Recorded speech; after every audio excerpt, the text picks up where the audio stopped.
The Bounty Hunter arc in Season 4 of the Clone Wars was one of those stories that the show told that nobody knew we needed. The concept of Obi-Wan Kenobi faking his death to act as a bounty hunter is such a unique and fascinating story in so many ways.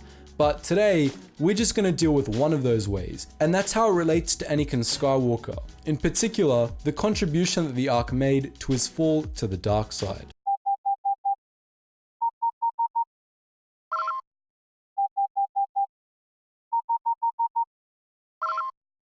Attention, Sergeant on deck!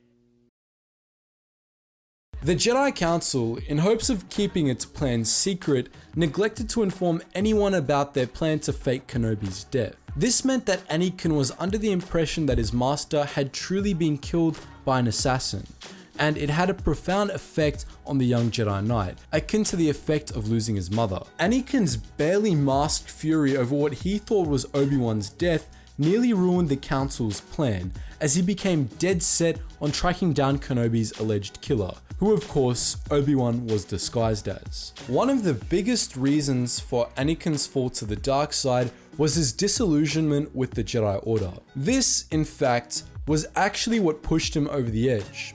By the time of the Council's attempt to arrest Palpatine, the only thing he was holding on to was the deeply ingrained vague notion that the Jedi were at least better than the Sith. This notion was shattered, of course, when Mace Windu went to kill Palpatine in violation of the Jedi Code, justifying it the same way Palpatine had justified the killing of Count Dooku. The disillusionment with the Jedi Order was born in this Clone Wars arc. By this point, Anakin had already broken the Jedi Code, but he was still conflicted about it. Doubt in the Order itself hadn't yet crossed his mind, but that changed here. Anakin was deeply shaken by the realization that the Jedi Council had willfully lied to him, knowing full well how it would affect him. For the first time, Anakin felt betrayed by the Jedi Order, but absolutely not for the last time. The Jedi Order, when it comes down to it, was an order built on indoctrination. From a very young age, they forcefully brought Force sensitives under a rigid code and drilled through their heads that this code was all that was right. Few Jedi ever questioned the Order because to them, the Order was infallible. And while Anakin Skywalker wasn't indoctrinated from as young an age as most Jedi, he did start out with an idealized vision of the Jedi that was bolstered by over a decade of indoctrination. This inclined him, as with most Jedi, to turn a blind eye to the Council's failings and generally to trust in their wisdom, even if he bent their orders frequently. The Council's lies about Kenobi's death broke clean through this. There was simply no way for Anakin to justify it to himself. The Jedi had lied to him, and there was nothing more to it. For the first time, Anakin saw the lies of the Jedi, though he had yet to see through them.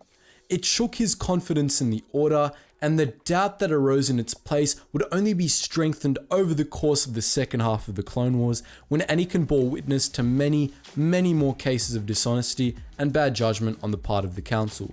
This sequence of events also caused cracks to form in his trust in Kenobi as well. For all his complaints about his master, Anakin did ultimately respect him greatly, though this wasn't always evident.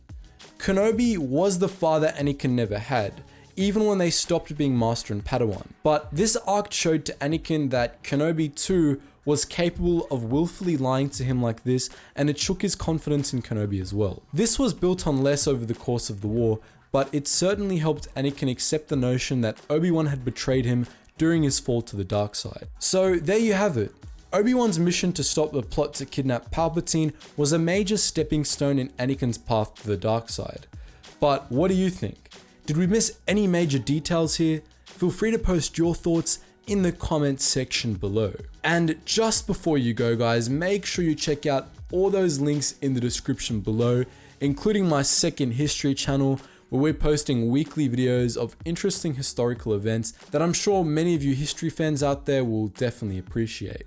And we also have links to the wider Geetsly Star Wars community on our Discord servers where you can chat with other Star Wars fans, and our gaming network where you can, as the name suggests, play games with other Star Wars fans as well on our Gmod and Roblox servers. Anyways guys, as always, thank you so much for watching, and I hope to see you in the next video.